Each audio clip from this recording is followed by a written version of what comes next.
Sveiki. Tęsėme pokalbius apie stresą. Praeitą kartą šnekėjome apie A tipo žmogų. Šnekėjome apie tai, kad stresas tarsi atveria kelius į ligą.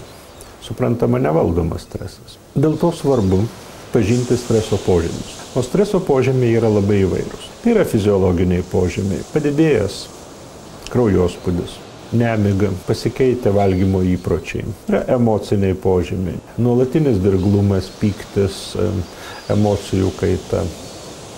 Mąstymo požymiai. Pernelyg stiprus užsispyrimas, kuris psichologijoje kartais vadinamas rigidiškumu, o paprasčiau sakant, žmogus vis daužo galvą į sieną, manydamas, kad sugebės ją pramušti, nors jau įsitikino, kad toks elgesio būdas nieko nepakeis. Na ir elgesio požymiai, kurie irgi patvirtina, kad žmogus jau nebesugeba kontroliuoti savo gyvenimą. Nes stresas, kaip apibendrintai galime pasakyti, mažina gebėjimą racionaliai, protingai kontroliuoti savo gyvenimą. Stresas mažina gebėjimą kurti ir sėkmingai veikti. Todėl, gerbėmieji, svarbu būtų įvertinti, kokį stresą jūs patiriate. Manau, nesunkiai galite surašyti tai, kas jums per pastarąsias 10 dienų ar savaitę kėlė rūpestį. Paimkite tiesiog ir surašykite. Ir ne šiaip, o suskirstydami. Yra dalykai, kuriuos mes galime kontroliuoti. Na, pavyzdžiui, pažadas, neištesėtas pažadas artimiems žmonėms, šeimos nariams. Galbūt jisai mums kelia šiokį tokį rūpestį, bet mes jį galime ištesėti. Tai tada tame lape, kuriame surašysite tai, kas jums kelia rūpesčius, kas jums kelia stresą, nubrėžkite liniją. Virš jos surašykite tai, ką jūs galite kontroliuoti, apačioje tai, ko jūs kontroliuoti negalėsite. Tai dar ne viskas. Dar vieną liniją perskirkite popieriaus lapą į kairę ir dešinę.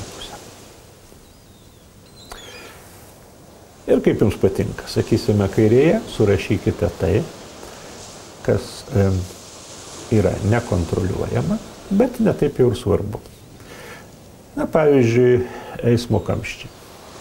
Suprantama, džiaugsmo jie nesuteikia ir kontroliuoti jų veikiausiai nesugebate, nebent būtumėt miesto meras. Bet yra dalykai, su kuriais tiesiog galima susitaikyti ir dėl jų smarkiai nepergyventi. Jūs tiesiog žinote, jog į darbą reikia išvažiuoti 10 minučių anksčiau. Dešinėje pusėje užrašykite tai, kas yra rimta, svarbu ir ko jūs kas yra kontroliuojama, kas priklauso nuo jūsų.